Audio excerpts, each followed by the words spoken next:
नमस्कार दोस्तों, आपके अपने YouTube channel technical science experiment में दोस्तों मैं प्रहलाद। दोस्तों आज हम जानेंगे कि यदि हम इलेक्ट्रिक का काम करते हैं तो हमारे पास बेसिक तौर पे क्या क्या सामान होना चाहिए।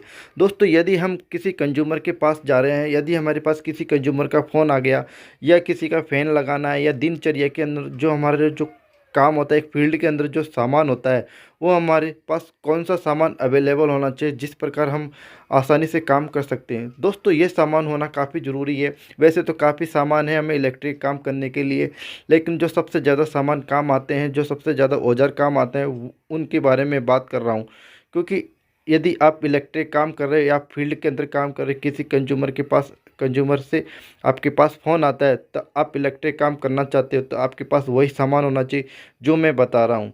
तो दोस्तों ये सामान होने पर आप कम समय के अंदर आप इलेक्ट्रिक काम कर सकते हो, आप अपनी आजीविका चालू कर सकते हो, आप अपना इलेक्ट्रिक का कम समय के अंदर आप अपना बिजनेस कर सकते हो।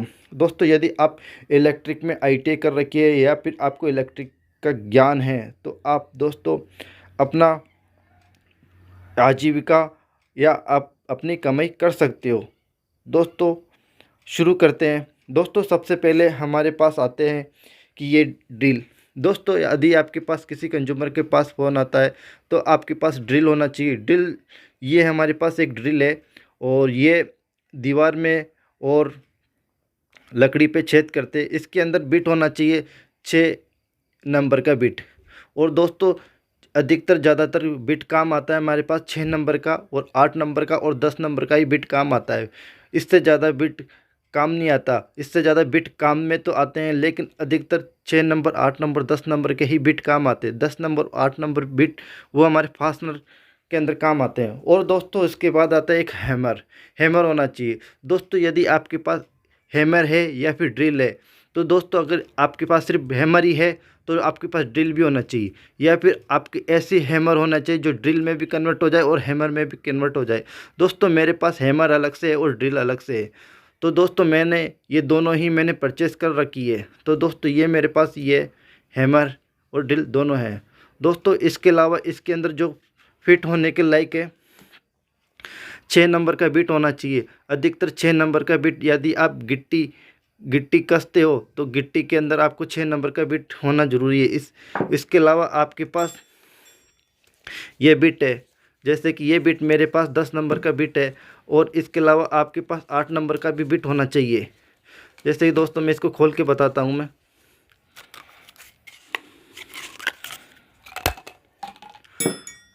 दोस्तों ये बिट मेरे पास 10 नंबर का बिट है। जैसे कि दोस्तों यहाँ पे आपको नंबर दिख जाएगा, ये आपको, ये देखो दोस्तों, जैसे कि दोस्तों यहाँ पे नंबर यहाँ पे होते हैं बिट के। मैं आपको एक बार क्लियर दिखा देता हूँ। जैसे कि दोस्तों दिख पा रहा है, ये 10 नंबर का बिट है। बिट के नंबर यहाँ लिखे हुए होते हैं, और अधिकतर 10 नंबर, 8 नंबर और 6 नंबर के ही बिट काम आते हैं। इसके अलावा बिट तो वैसे कहीं तरह के काम आते हैं, लेकिन आप यही रखोगे तो आपकी, और ये 6 नंबर का बिट है, ये चीज़ आप रखोगे तो आपका काम चल जाएगा। इसके अलावा दोस्तों आपके पास आता है, उसके अलावा टीप आना ही टीप आना है, और मेरे पास है ये अधिकतर 11 नंबर का टीप आना है। 11 नंबर का टीप आना सबसे ज़्यादा काम आता है। ये फास्टनर और कसने में, या फिर गीजर के नट है वो कसने में काम आता है।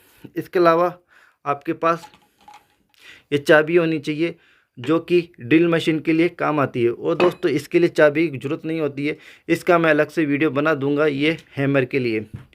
और दोस्तों एक हथौड़ी होनी चाहिए, और एक दोस्तों एक बड़ा सा पेचकस होना चाहिए। वैसे पेचकस काफ़ी कम काम आता है, लेकिन होना चाहिए, क्योंकि फील्ड के अंदर जाने के बाद आपका काम अटक जाता है। और एक सापट होना चाहिए, किसी भी प्रकार की कोई चीज़ हो उससे ठोक के निकालने के लिए, जो कि ये तो फूटी है, इस प्रकार काम आना चाहिए। और एक दोस्तों एक मल्टीमीटर का होना ज़रूरी है। मल्टीमीटर से अगर आपके पास 3 फेस है या कहीं वोल्टेज कम या ज़्यादा आ रहा है, तो आप ये चेक कर सकते हो। और दोस्तों ये हमारे पास जो पेचकस है, ये अधिकतर वॉशिंग मशीन और रेफ्रिजरेटर रिपेयरिंग में काम आता है। और दोस्तों एक फन्नर होनी चाहिए। दोस्तों ये फन्नर है। दोस्तों इसके साथ में मैं फनर का पूरा सेट होता है, मैंने वो पूरा नहीं रखा, लेकिन आपके पास एक बैग के अंदर भरने लायक सामान है, वही मैं वीडियो बना रहा हूँ। तो यदि मैं कुछ और सामान रखूँगा तो आपके बैग में सामान ज़्यादा हो जाएंगे। इसके अलावा दोस्तों आपके पास 2 प्लायर होना चाहिए। 2 प्लायर होने के कारण इस प्रकार कभी वायर गिले हुए होते हैं तो और चालू सप्लाई में आपको काम करना पड़ता है, तो आपको एक प्लायर से काम नहीं हो पाता है, तो आपके पास 2 प्लायर होना चाहिए। और इसके अलावा एक मीडियम साइज़ का पेचकस भी होना चाहिए। दोस्तों हमारे पास थोड़ा औजार हैं तो थोड़ा सा हल्के से मैले हो रखे हैं, क्योंकि डेली रूटीन में काम आते हैं। इसका इस प्रकार आपका ऐसा दिखाई दे रहा है दोस्तों। और एक कटर होना चाहिए। और दोस्तों मैंने एक अच्छा सा टेस्टर ले रखा है, लेकिन मैंने यहाँ पे 3 टेस्टर ले रखे। आपके पास टेस्टर भी होना ज़रूरी है। इसके अलावा एक मार्कर होना ज़रूरी है, मार्कर। इसके अलावा आपके पास टेप होना ज़रूरी है, इलेक्ट्रिक टेप। और इसके अलावा आपके पास दोस्तों इलेक्ट्रिक टेस्ट लैंप होना चाहिए। दोस्तों मैंने ये इलेक्ट्रिक टेस्ट लैंप डबल बना रखा है, इसका मैंने अलग से वीडियो बना रखा है। यदि आपने नहीं देखा तो मैं इसका वीडियो मैंने डिस्क्रिप्शन में दे दूंगा। इसके अलावा एक ब्रश होना चाहिए हमारे पास। और दोस्तों एक एक्स्ट्रा वायर भी होना चाहिए। यदि हमारे पास फील्ड में कहीं अटक जाते, कहीं वायर की ज़रूरत पड़ती है और कंज्यूमर कहीं वायर मांग लेता है, यदि किसी के पिन लगाना है या 2 पिन लगाना है या स्विच सॉकेट कसना है, वहीं पर अगर वायर कहीं जला हुआ तो आपको मार्केट जाना ना पड़े, तो आपके पास होना चाहिए, इसके लिए वायर होना चाहिए। और दोस्तों जैसे कि दोस्तों मैंने इस थैली के अंदर रख रखा है इस पॉलीथीन। तो दोस्तों इसके अंदर हमारे पास जैसे एंगल होल्डर है और 1 वे स्विच है और 2 वे स्विच है और ट्यूबलाइट का स्टार्टर है और फैन रेगुलेटर है और बेल स्विच है। इस प्रकार छोटे आइटम आपको होना चाहिए। ये वैसे इन काफ़ी तरह के मॉडल होते हैं, कई तरह की साइज होती है, लेकिन जो अधिकतर सबसे ज़्यादा काम आते हैं वो चीज़ तो आपके पास होना चाहिए। यदि आपके पास वो चीज़ नहीं मिली तो आपको मार्केट जाना पड़ेगा, और जो कंज्यूमर आपको पैसा दे रहा है वो भी कंज्यूमर को ही फ़ायदा और आपको ही फ़ायदा हो, दोनों तरफ से आपको फ़ायदा हो सकता है। और दोस्तों ये सभी चीज़ें होनी चाहिए। इसके अलावा सबसे ज़्यादा ज़रूरी है, मेन मुख्य इलेक्ट्रिक टेस्ट सीरीज बोर्ड होना ज़रूरी है।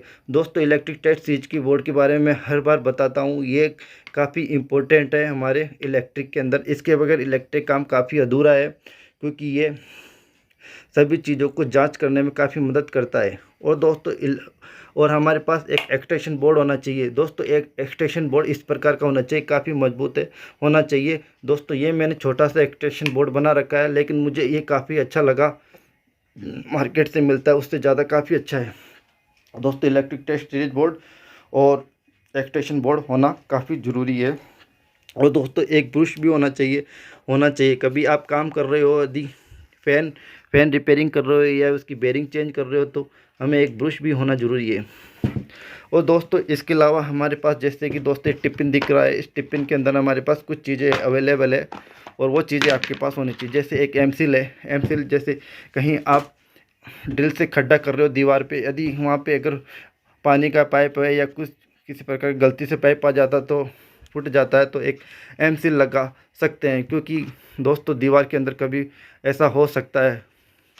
और दोस्तों कुछ गिट्टियाँ होनी चाहिए, जैसे कि दोस्तों ये गिट्टी है, इसके अंदर 6 नंबर का बिट से खड्डा किया जाता है दीवार के अंदर, और ये गिट्टी कसी जाती है, तो हमारे पास कुछ गिट्टियाँ होनी चाहिए। उसके अलावा कुछ एक्स्ट्रा पेच भी होना चाहिए, जैसे कि दोस्तों हमारे पास पेच है, 1.25 इंची के पेच है और 1.25 इंची की पेच है, बड़े पेच है। उसके अलावा छोटे मोटे चीज़ें अपने पास होनी चाहिए। कभी कभी क्या है कि फील्ड में जाने के बाद हमारे पास एक इतना सा पेच नहीं होने पर हमें काफ़ी समस्या होनी पड़ती है और कंज्यूमर से हमें काफ़ी शर्मिंदा होनी पड़ सकती है, और हमें जो वो पैसा मिलता है वो मिल नहीं पाता है और कंज्यूमर निराश हो जाता है। और अगर पैसा देता भी है हमें काम करने के, वो हमें मार्केट जा कर के हमें लेके आना पड़ता है एक छोटी सी चीज़ के लिए। तो दोस्तों ये सभी चीज़ें हमारे पास होनी चाहिए, और अब हमारे पास ये सब चीज़ें होगी तभी हम कंज्यूमर की साइड पे काम कर सकते हैं। दोस्तों मैं इतना सा सामान इसलिए आपको बता रहा हूँ, सिर्फ सामान, इसके अलावा काफ़ी इलेक्ट्रिक के बहुत कुछ है, लेकिन इतना सा सामान फील्ड में जाने से पहले हमारे पास ये चीज़ें होनी चाहिए। इसके अलावा एक्स्ट्रा चीज़ें होती है, तो जैसे कुछ चीज़ रिपेयरिंग के लिए होता है, जैसे फ्रिज है या वो है, वो हम अपने वर्कशॉप पे मंगा करके रिपेयरिंग कर सकते हैं। दोस्तों ये सिर्फ हाउस वायरिंग के लिए और वॉशिंग मशीन, रेफ्रिजरेटर उनके लिए और रिपेयरिंग के लिए है।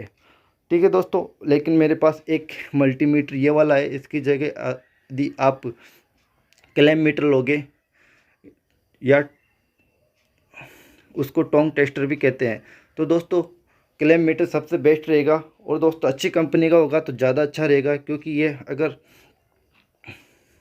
डीसी वोल्टेज पे कहीं कभी आपका रह गया और आप एसी वोल्टेज चेक किया तो ये तुरंत उड़ सकता है। इसलिए आपके पास अच्छा सा वो मल्टीमीटर होना चाहिए। दोस्तों ये सब आपके पास होगा तभी आप अच्छी तरीके से फील्ड में काम कर सकते हो। और दोस्तों डबल टेस्ट लैंप मैंने बनाए हैं। इसके लिए आपके पास 2 बल्ब होना चाहिए।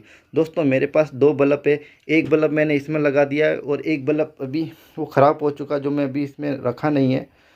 इसी प्रकार 2 होना चाहिए। और यहाँ पे हमेशा चेक करने के लिए 200 वाट का बल्ब होना चाहिए। लेकिन कभी आप स्विच चेक कर रहे हो या फिर रेगुलेटर चेक कर रहे हो तो उसके अंदर आपको मिल सकता है 100 वाट का बल्ब भी चल जाता है, लेकिन अधिकतर आप 200 वाट का ही बल्ब का प्रयोग कीजिए। तो दोस्तों इसी प्रकार आप सभी प्रकार के टूल्स आपके पास होना ज़रूरी है। और इसके अलावा दोस्तों जो मुख्य मेन ज़रूरी है, आपके पास एक अच्छा सा मजबूत बैग होना चाहिए। आप कस्टमर के पास जाएं, बाल अच्छे होने चाहिए, ड्रेस अच्छी होनी चाहिए और आपका लुक अच्छा होना चाहिए, जिससे कि आपको कस्टमर देखे और आपको एक अच्छा इलेक्ट्रिशियन मैन समझे। और आपको पैसे आपको जो आप वाजिब दाम होना चाहिए और आपका बोलने का तरीका काफ़ी अच्छा होना चाहिए, जिससे आपको पैसे काफ़ी अच्छे मिले और आपको उसमें संतुष्टि भी मिले और आपको काम से काम आता रहे, जिससे कि आपकी प्रचार होता रहे। दोस्तों ये इतना सा इन औजारों को और आप काम करना सीख लिया तो दोस्तों आपको कहीं और जगह आपको काम होना करने की ज़रूरत नहीं है। और सबसे बड़ी एक मेन मुख्य चीज़ और है, थोड़ा आपको इलेक्ट्रिक की नॉलेज भी होना ज़रूरी है। यदि आपके पास इलेक्ट्रिक की नॉलेज नहीं है तो इन औजार को आपको रखना बेकार होगा, क्योंकि आपको बिना नॉलेज के काम करना, अधूरा ज्ञान बहुत खतरनाक हो सकता है। तो दोस्तों और एक मुख्य इम्पोर्टेंट ज़रूरी है, आपको एक अच्छा सा बैग भी होना चाहिए इलेक्ट्रिक का जो मजबूत हो। दोस्तों मैंने सिर्फ एक ये बैग ले रखा है जो काफ़ी समय से चल रहा है और मैं भी इसी तरीके से इलेक्ट्रिक का काम कर रहा हूँ। और मैं डेली मेरे पास कंज्यूमर आते हैं और मेरे पास एक फ़ोन आते हैं। लेकिन दोस्तों मेरे पास एक अच्छा सा बैग था, लेकिन अभी वो बैग फट चुका है, लेकिन मैंने अपना बैग लिया है। और दोस्तों आप किसी कंपनी का बैग नहीं ले करके आप अपना खुद का पर्सनल बैग लोगे तो ज़्यादा अच्छा रहेगा, क्योंकि मार्केटिंग आपको करनी है। आप किसी और कंपनी की मार्केटिंग आपको नहीं करनी है। जैसे आपने LG का लिया, सैमसंग का लिया, तो दोस्तों उन्हीं की मार्केटिंग होती है। आप अपनी मार्केटिंग करने के लिए आप अपने ही क्वालिटी का अपना ही ड्रेस कोड होना चाहिए और अपना ही बैग होना चाहिए। दोस्तों यदि आप इन सब को आप नज़र रखते हो तो आपको आसानी से काम मिल सकता है। और दोस्तों इसी प्रकार जैसे कि आपको ये एक्सपीरियंस, मेरा खुद का एक्सपीरियंस बता रहा हूँ, तो दोस्तों आपको मेरा खुद का एक्सपीरियंस है और ये मेरे पास जो मैं अभी तक काम कर रहा हूँ, और मैं अभी करीब काम करते हुए मेरे को अभी 6 साल हो गए। 6 साल से मैं मुझे काम कर रहा हूँ और मुझे किसी प्रकार की कोई परेशानी नहीं है। ओके दोस्तों, आपको अगर ये वीडियो आपको अच्छा लगा तो दोस्तों आप मुझे लाइक करें, शेयर करें, सब्सक्राइब करें। और दोस्तों जो भाई इलेक्ट्रिक का काम कर रहे हैं और ITI कर रहे हैं उनके लिए काफ़ी ज़रूरी है और वो इस बात को ध्यान में रख के ही काम करें। इसके अलावा एक्स्ट्रा सामान आप औजार रखते हो तो आपका बैग बहुत भारी हो जाएगा, आपको बहुत परेशानी होगी, क्योंकि आपको कहीं दूर साइड में चलना होगा तो आपको कोई सामान ज़्यादा है तो अगर उससे आपको बैग भारी लगेगा। इसके अलावा आपको ये सभी सामान आपको हर जगह संभाल के रखना है और आपको डेली टूल को चेक करना है। जब भी आप साइट पे काम करो तो डेली आप साइट पे जाने से पहले आपको इन टूल्स की जानकारी होना चाहिए, क्योंकि वहाँ जाने के बाद आपको पता नहीं चलेगा कि आपको कौन सा टूल की ज़रूरत पड़ सकती है। जैसे कि मैंने आपको बताया ये बिट अगर आपने टूल्स चेक नहीं किया और ये बिट आपको नहीं मिला तो आपको वहाँ जाना, आपको 10 किलोमीटर जाओगे और आपको ये बिट नहीं मिला तो आप काम नहीं कर पाओगे। तो दोस्तों इसके अंदर सभी सामान बहुत ज़रूरी है। तो दोस्तों बस आज के लिए इतना ही। यदि आपको हमारे वीडियो अच्छा लगा तो आप हमें लाइक करें, शेयर करें, सब्सक्राइब करें। बस आज के लिए इतना ही। Okay, thank you, bye.